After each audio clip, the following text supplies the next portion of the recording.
Je m'appelle Jean-Ousmane Camara, je viens de Madagascar et je représente donc ici le ministère malgache en charge du foncier. On a tenu donc à être représenté à ce forum pour justement partager l'expérience malgache par rapport aux directives volontaires. Comme vous savez tous, enfin peut-être quelques gens parmi vous, Madagascar a engagé une réforme foncière depuis l'année 2005. Et à l'instar de tous les pays francophones, on a été donc passé à une autre indépendance vers les années 60, ce qui fait que c'était la législation coloniale qui était donc la réforme à Madagascar. Ce qui avait pour principe le principe de domanialité, comme quoi tous les terrains appartenaient à l'État. C'est simplement en 2005, donc je dirais, grâce à l'impulsion de la société civile malgache, qu'on a dit ce système foncier ne pouvait plus sécuriser donc, les parcelles au niveau du pays. Donc il y avait eu cette réforme en 2005 qui a cassé le principe de domanialité et donc de reconnaître que ceux qui occupent le terrain, donc ils sont censés donc leur appartenir, donc il fallait régulariser leurs droits et leur donner. Donc sur cette réforme de 2005, donc on avait mis en place des institutions au niveau local, au niveau des communes, donc qui géraient donc tout ce qui est foncier.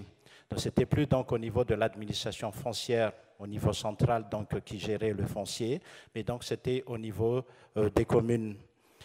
Cette réforme a été initiée en 2005 et après 10 ans, quand on avait fait une évaluation, on s'était dit qu'il y a eu beaucoup de choses qu'il faudrait améliorer et qui se sont bien passées, même si beaucoup de choses ne se sont pas bien passées, comme la capacité donc, au niveau local de gérer ce foncier.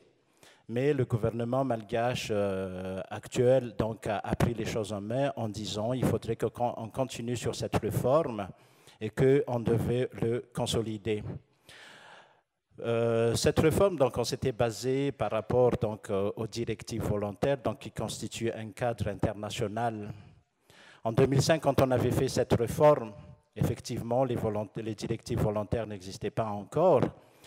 Mais quand on avait fait l'évaluation en 2011, on s'était dit que au moins 60% des principes qui sont édictés dans les directives volontaires ont donc été considérés dans cette lettre de politique foncière que nous avons mis en place en 2005.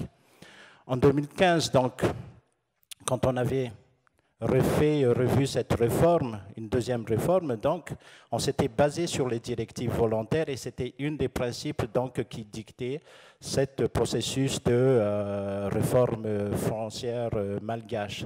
Ce qui fait qu'on a travaillé avec la FAO, FAO Rome et FAO à Madagascar pour nous appuyer et c'était le gouvernement malgache qui a fait cette demande. Donc, quand on avait fait cette réforme, quand on dit la lettre de politique foncière, on a considéré donc tout ce qui est les principes. Effectivement, pour le moment, cette nouvelle lettre de politique foncière, elle a commencé en 2015. On avait fait cette réforme depuis 2015. Et donc, ce processus a duré presque 9 mois. Pourquoi? Parce qu'on était allé dans tous les endroits au niveau des communautés locales pour écouter donc, ce que pense la population donc, au niveau local. Effectivement, ce n'était pas aussi facile que ça de dire « OK, on va aller sur le terrain pour demander », parce que d'un côté, donc, il fallait considérer l'avis de tous les acteurs. Donc, il y avait les services fonciers, il y avait les acteurs de la société civile, il y avait les privés, donc il y avait les chercheurs, les universitaires et même les autorités coutumières qu'on devait tous écouter. Évidemment, ça n'était pas facile parce que chacun avait ses intérêts, ce qui fait que ça nous a pris vraiment du temps pour le mettre en place. Et pour ne rien vous cacher, ce n'était pas facile dans ce sens qu'au niveau même des services fonciers, donc de l'administration, il y avait eu des grèves parce que ce n'était pas tout à fait à l'encontre de leur intérêt. Mais ça a été quand même finalisé avec l'acceptation donc de la société civile malgache. Actuellement, on est en train de faire le programme national y afférente. Et là, on a demandé l'aide à la FAO de nous renforcer par rapport à ces directives volontaires. Et ce qui est bien, je dirais, parce que c'est le ministère même qui s'est engagé avec la FAO pour faire la dissémination de ces directives volontaires. Et c'est le ministère même qui est allé voir aussi la société civile malgache, justement pour discuter, pour disséminer ces directives volontaires. Et là, je voudrais ajouter que la société civile malgache et l'administration en charge du foncier, on travaille effectivement de concert pour organiser des ateliers de dissémination de ces directives volontaires. Le programme national foncier qu'on est en train de faire actuellement, elle n'est pas encore finalisée.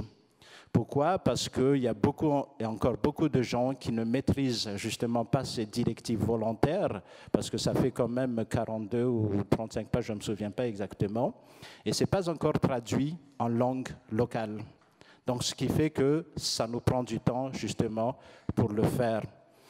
Et pour vous rassurer, donc, le travail que nous faisons avec la société civile, c'est que parmi les rédacteurs de ce programme national foncier, il y a la société civile qui est vraiment représentée, il y a aussi donc la partie secteur public, il y a l'universitaire, effectivement aussi, donc il y a l'administration foncière en charge donc, du foncier à Madagascar.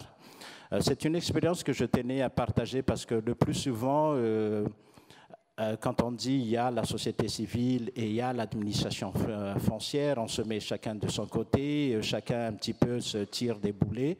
Mais je voudrais quand même vous dire qu'au niveau de Madagascar, même si on n'a pas les mêmes principes, on s'est quand même mis d'accord sur les directives volontaires. Et je peux vous assurer qu'au niveau du ministère, c'est le ministère qui fait le lead justement de cette dissémination de ces directives volontaires.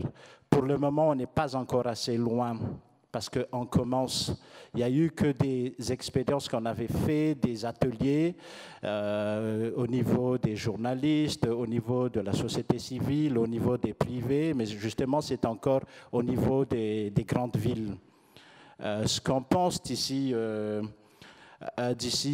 à 3 mois, c'est justement de faire des ateliers de sensibilisation au niveau même de la population locale pour que ces directives volontaires soient maîtrisées par tout le monde.